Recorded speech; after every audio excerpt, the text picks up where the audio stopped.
Welcome to a new way to level up in D&D. More classes, more customization,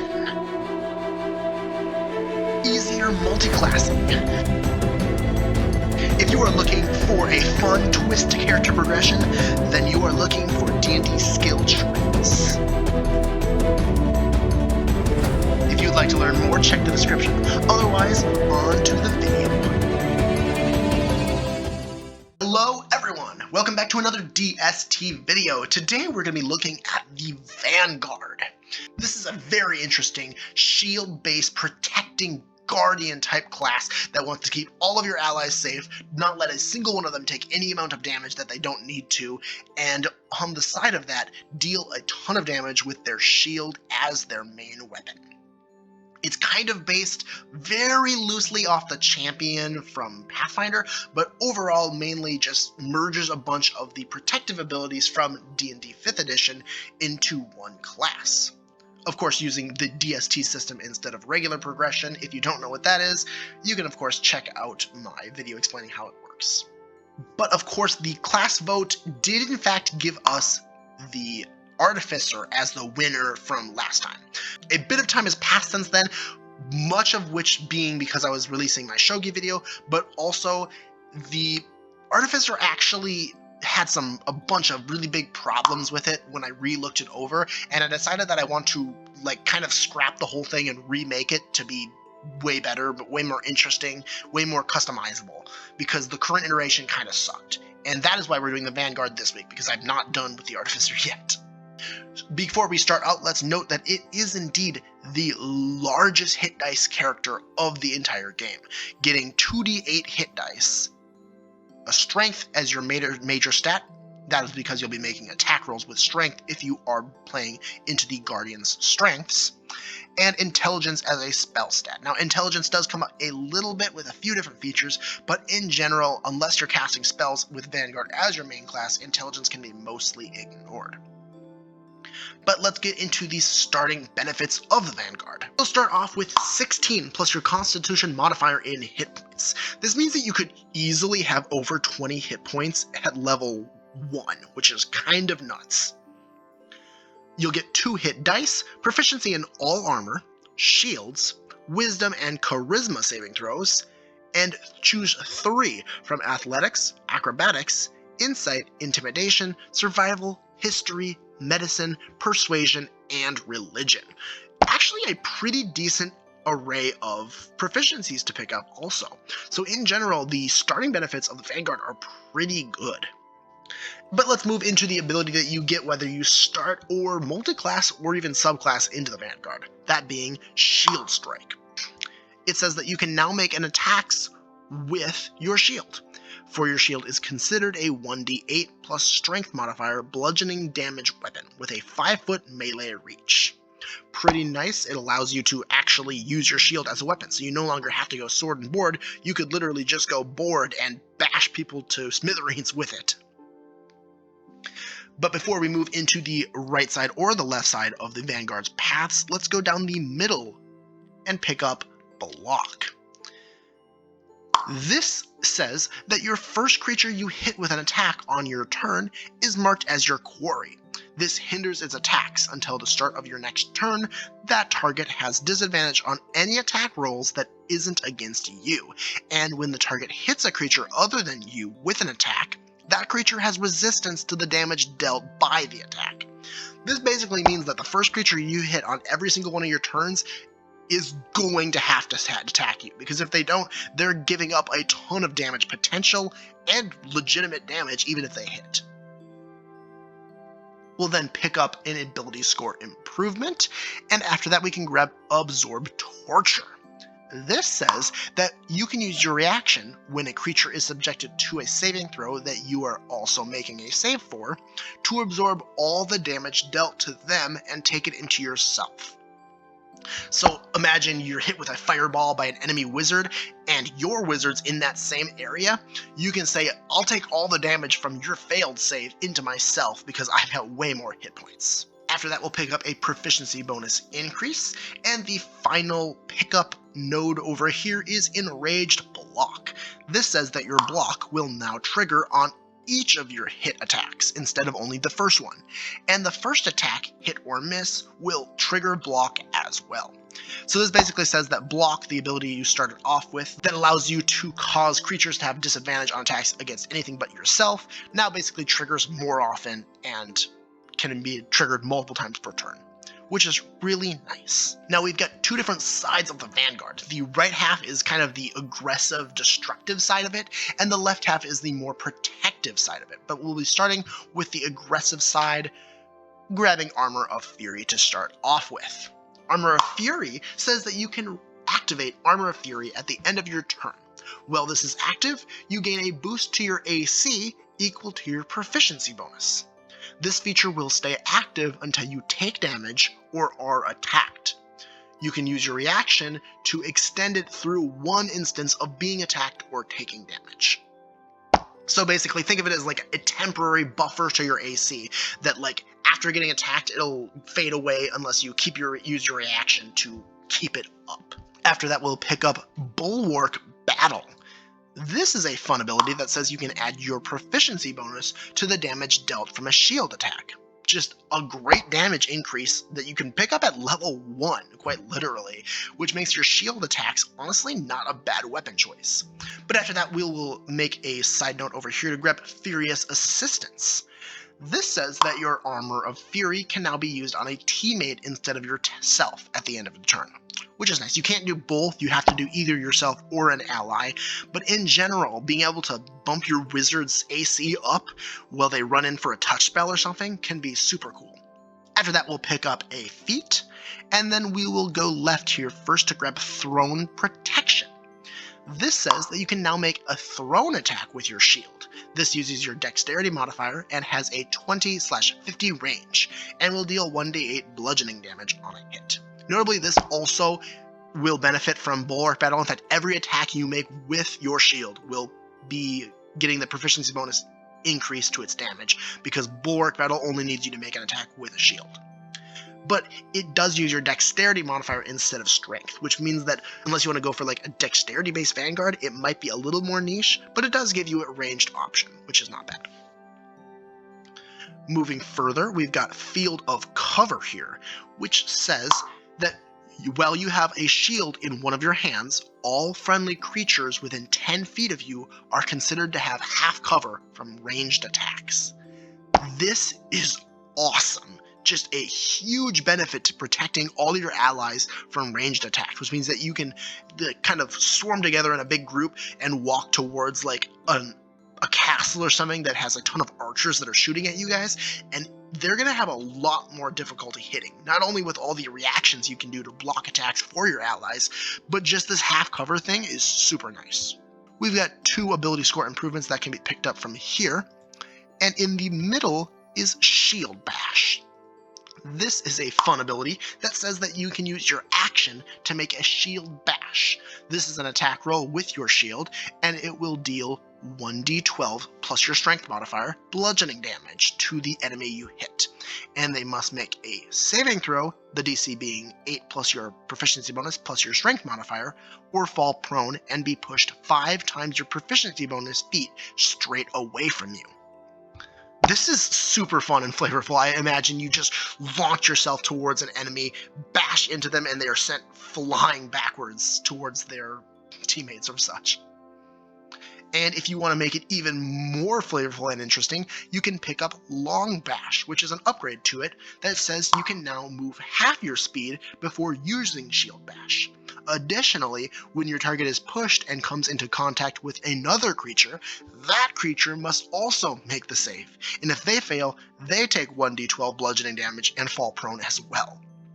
Which is so fun to see. You just like slam into a creature, send it flying into one of their allies, and then they both fall over.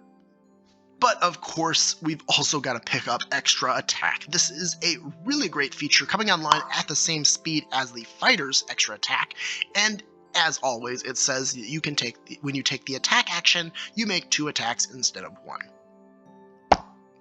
Over on the left, we've got Wall of Shields, which is another fun ability. This says that when you are subjected to a saving throw from a cone, emanation, or a cube originating from a creature creating it, all creatures in a 30-foot cone in the same direction from the original effect behind you do not have to make a saving throw from the effect, and they take no damage and suffer no negative conditions.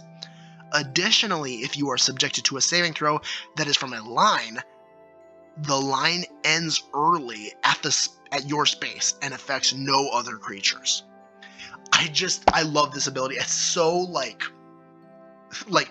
really deep fantasy, where you can imagine like the guy with the huge shield walking up in front of the dragon, and it breathes fire over it, and the shield just blocks all of the allies behind him from taking any damage, as the fire just like is like destroyed by the shield that blocks it. Super flavorful and super fun. We can pick up Ricochet Shell, which says that when you use Throne Protection, which is the Throne Shield attack again, your shield will return to you after making the attack, which is, I love the idea of this. Like, you're like Captain America, where you like chuck your shield, it slams into an enemy and just flies right back to you. Aegis Attack says that your shield can now be considered heavy. It can deal slashing damage instead of bludgeoning damage, and you can wield 2 shields at the same time and benefit from both, which is so fun and just funky to imagine you walking around with double shields and hitting people with both of them. Super fun. And of course, in the middle here is another proficiency bonus increase. But now that we finished the right side, let's head on over to the left side, where we can pick up Prepare to Protect. This says that you can use your bonus action to gain an extra reaction that can be used before the end of your next turn.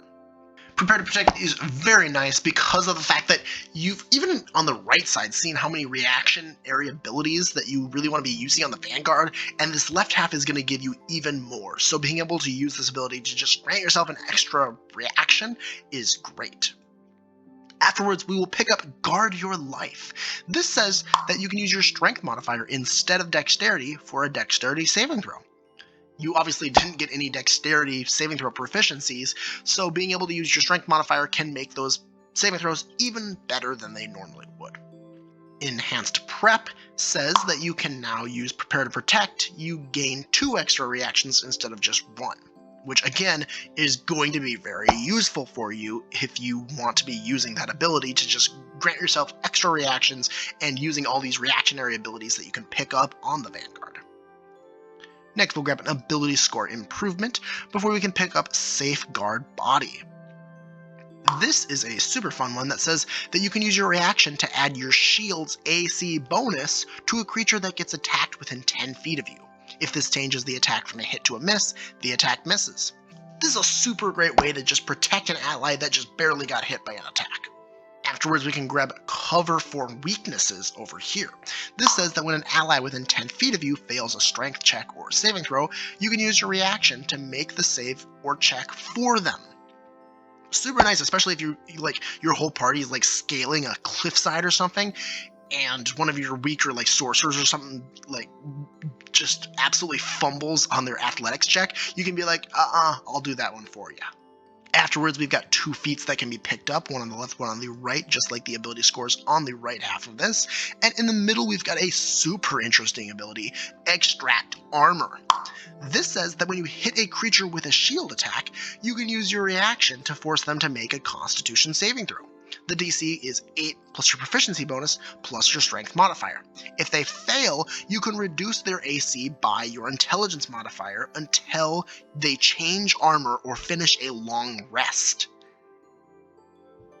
This is incredibly potent because if you are able to hit the boss even just once and this ability goes off, their AC is permanently, for the rest of the fight, going to be way easier to hit, which not only makes it easier for you to use Extract Armor again, but also all of your teammates are going to be way better at hitting it.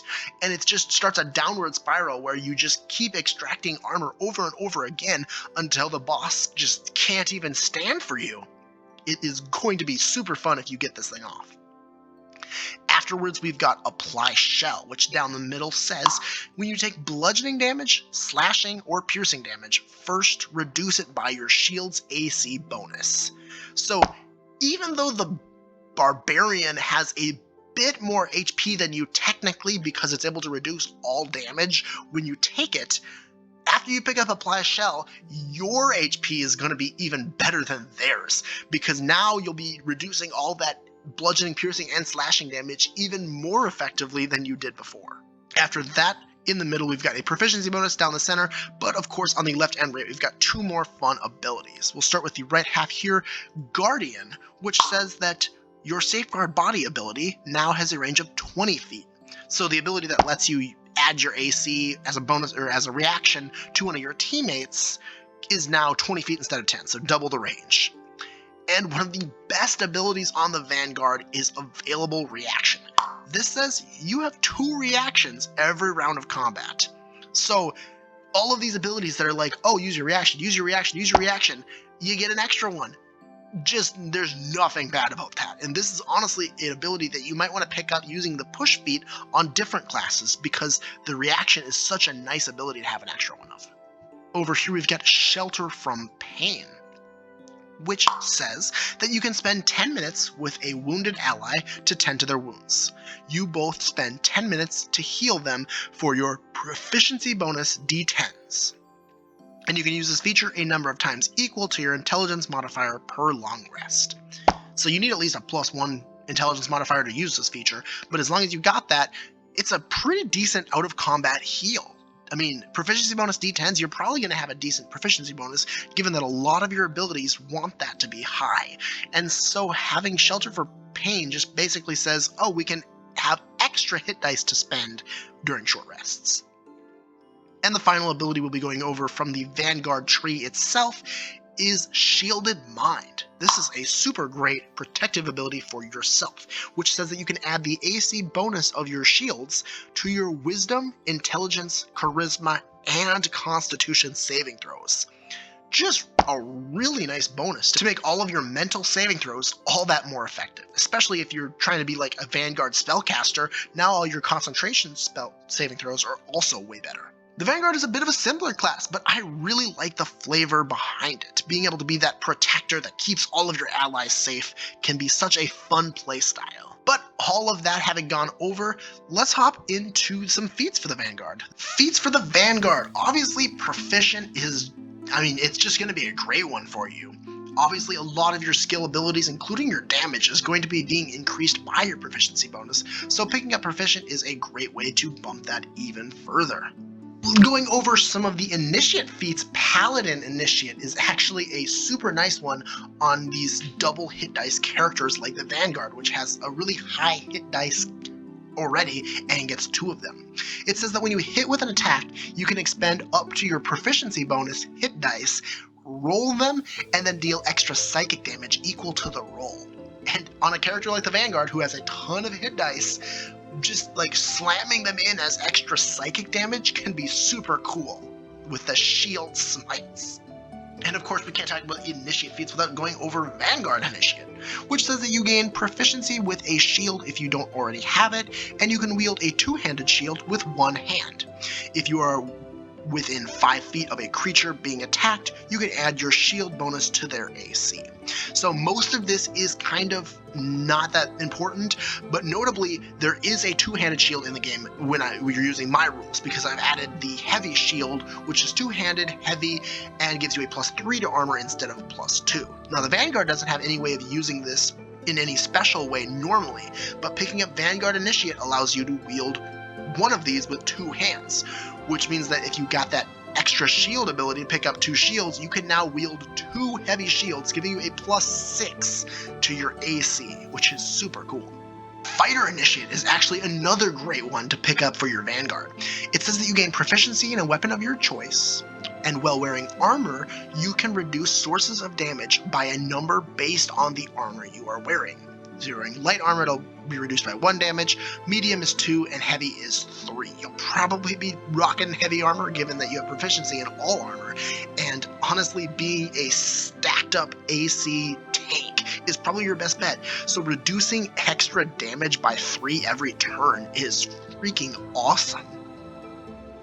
This is also all damage, not just bludgeoning, piercing, slashing. It's all damage would be reduced by 3 if you pick this up. Blunt Bruiser is another one I'm going to talk about, although it's not necessarily great if you just pick up one level of it. Of course, you can pick up multiple levels of these feats to get the second and the first and then the second abilities of them. So Blunt Bruiser's first ability says that when you make an attack with a club, great club, light hammer, mace, sling, maul, warhammer, you can deal the damage dice from the attack to a creature within 5 feet of your target. And then when you land a critical hit with a club or great club, once per turn, instead of taking critical damage on the attack, you can roll a 1d6 for the club, 1d4 for the great club, and make a flurry rush of attacks with that same weapon, equal to the amount of rolled on that dice. So this is nice if you want to go for like a club-based Vanguard, which is totally viable. I mean, you don't have to attack with your shield, although you'll probably need to pick up proficiency with one of these weapons before you do so, which there's a variety of ways of doing so. For example, the Fighter feat, Fighter Initiate that I talked about earlier, gave you proficiency in a weapon of your choice. But what's important here is that we can pick up the second level, which says that when you hit a creature with an attack that deals bludgeoning damage, like your shield attacks, you can move it 5 feet to an unoccupied space, provided that the target is no more than one size larger than you. And when you score a critical hit that deals bludgeoning damage to a creature, attack rolls against that creature are made with advantage until the start of your next turn. So again, if you want to go for that club style build, you'll have to get proficiency with a club, but otherwise, Blunt Bruiser's second feat is pretty nice. Unyielding is a great feat to help you position yourself properly to protect your allies. It says that at the end of another creature's turn in combat, once per round, you can move up to 15 feet. And this, again, is really great for those abilities that allow you to like protect your allies as long as you're within range. There's, of course, the one that stops like line attacks from being able to puncture past your shield, so setting that up with Unyielding can be really nice. And if you take this a second time to get its level 2 features, it says that whenever you deal damage, you can re-roll up to 3 of your damage dice, which is a nice tacked on feature, but the first part of this is definitely what we're looking for. Sentinel is such an on-flavor ability to be putting on your Vanguard. It says that when you hit a creature with an opportunity attack, which you get a lot of reactions, you'll probably be able to do this a little bit more than a normal character would. The creature's speed becomes 0 for the rest of the turn. Creatures provoke opportunity attacks from you even if they take the disengage action before leaving your reach. It's just a really nice feature, and if you pick this up at level 2, when a creature within 5 feet of you makes an attack against a target other than you, you can use your reaction to make a melee weapon attack against the attacking creature. You have an extra reaction at every round that can be used on either of these features, which is so fun. Picking up an extra reaction that can be used for Sentinel every single turn is just great. Heavily armored, medium armor master, and lightly armored are all great, depending on which one you are using armor-wise. I'll describe heavily armored because I think that most Vanguards are going to want to be rocking that heavy armor. It says that while you're wearing heavy armor, you have a number of armor points equal to your strength modifier that will recharge on a long rest. When you take damage, you can expend an armor point to reduce the damage taken by double your proficiency bonus. Again, proficiency bonus being really important on the Vanguard, this is really nice. And if you take this feat again to get its level 2 features, you get another +1 to your strength, and your armor points now reduce damage by 3 times your proficiency bonus, which means that you're going to be able to just tank damage after damage after damage. Unlike the Barbarian, whose main ability basically says that I just want to take as much damage as possible, the Vanguard is kind of the inverse of that, where they want to be hit a bunch, but they block all the damage that comes in. And so they kind of have this like double-edged sword where both are tanks but in different ways. And if you want to play a Barbarian Vanguard, you will never die. Like, just never. And the only other one that I want to bring up here, and I think is actually really interesting, is Master of Techniques.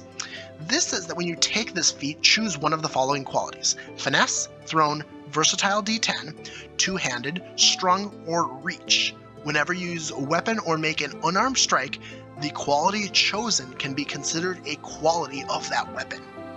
So you can give your shield Reach, or Versatile, or Finesse. Mix it with a rogue, give it Finesse, and so now you can be attacking with dexterity and sneak attack with a shield. And so, being an example, I just want to note that Master of Techniques is such an interesting one to mix and match classes with, and I honestly think it's one of the better feats for making weird combos. For example, you can use Master of Techniques to give it strung, and then pick up the feat that makes strung weapons do special things. And all these different features can stack on top of each other to make a really interesting Vanguard that uses a shield in a way that no other Vanguard can. Of course, you can also take Master of Techniques a second time to get its level 2 ability, which gives you the basic -3 to hit, +6 damage on any attack you make with a weapon or unarmed strike, which is just a nice extra bonus to your damage if you think you're going to hit. And stack that on top of Extract Armor, and you can probably be doing this pretty often because you'll be just devastating the AC of anything you're attacking. In general, I really like the Vanguard. I think it's a really interesting take on a tank class in D&D, and I think that the features available to you really show how much you can protect your allies and make them completely unkillable, while yourself also being completely unkillable. I think having a Vanguard on your team is a great pickup, and even subclassing Vanguard isn't a bad choice. You'll miss out on that huge hit point pool, but a lot of the features can be picked up on Fighter or Samurai or other, martial classes and feel really flavorful and helpful. There's a lot of choices to grab from a disconnected node from the push feat to maybe pick up on a wizard or something to help out their concentration checks, or other certain abilities that can help them protect themselves from taking tons of damage. But in general, I just gotta say, Vanguard has gotta be one of my favorite classes. But speaking of classes, let's go into the votes for the next week. Like I said, the Artificer is not done yet. I will probably try to finish it up in time so that it can be on the next vote, not this one, but the vote next week, or next time I actually get one of these videos out. This one took way too long to get out. But anyway, the choices for this week are the Cleric. Use divine and holy magic to warp the battlefield into your control, as well as keeping your allies topped up with their hit points with the extra spell slots you get for healing. Or we could check out the Rogue, the very skill-based utility class that's all about sneaking around, picking locks, and warping the rules of the game with special abilities that only the Rogue can do. Or we can check out a version of the Ranger, which actually is good, doesn't suck, and has a ton of interesting qualities and effects. They're super lenient towards the ranged abilities that they have access to, but also get a ton of tracking capabilities, a little bit of magic, and the ability to just destroy one specific target by marking them as their prey. Vote in the comments below on which class you'd like to see next, or you can join my Discord server, also linked in the description, where I put up votes for that as well. All that being said, thank you for watching. I hope that you all have a wonderful rest of your day, and if you liked the video, please give it a like, please subscribe for more content, and otherwise, goodbye.